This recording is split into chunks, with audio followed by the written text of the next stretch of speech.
আমাদের সবসময় মনে রাখতে হবে যে আমরা একটা অভ্যুত্থানের মধ্য দিয়ে, আমরা অনেক রক্তপাতের মধ্য দিয়ে আমরা একটা নতুন বাংলাদেশ সৃষ্টি করার প্রত্যয় নিয়ে আজকে এগিয়ে চলেছি। আমাদের নেতারা আমাদের সেই নেতৃত্ব দিচ্ছেন।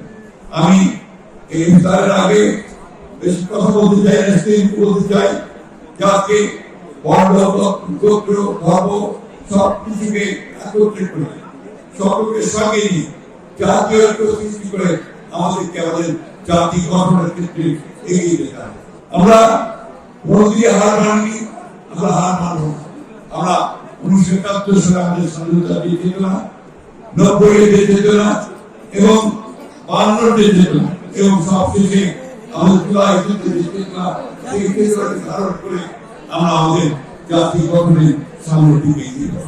আপনাদের অবগতির জন্য জানাচ্ছি বিশ্ববিদ্যালয় স্থাপনের জন্য ইতিমধ্যে কার্যক্রম শুরু হবে। আমি আসার আগে আমি এখানকার আমাদের ঢাকার যে ইনোভেশন মিনিস্টার আছেন তার সাথে কথা বলছি।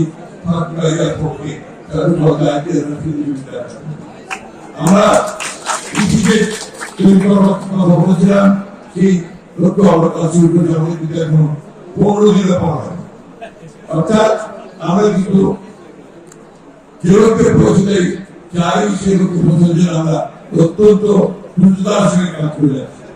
আমরা ইতিমধ্যেই সবাই জানেন যা আমাদের প্রধানমন্ত্রী এসেছিলেন, তিনি বলেছেন কৃষকদের 10,000 টাকা কৃষি ঋণ সুদ সহ মুক্ত করা হবে।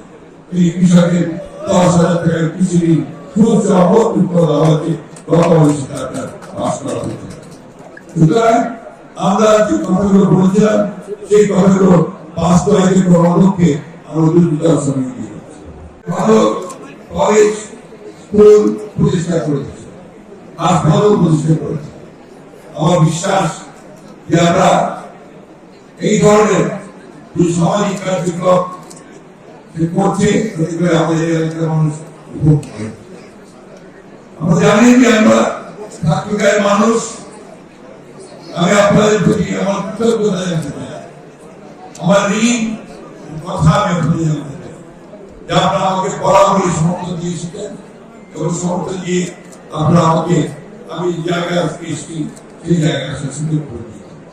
আপনাদের ঋণ আমি কোনোদিন শোধ করব না।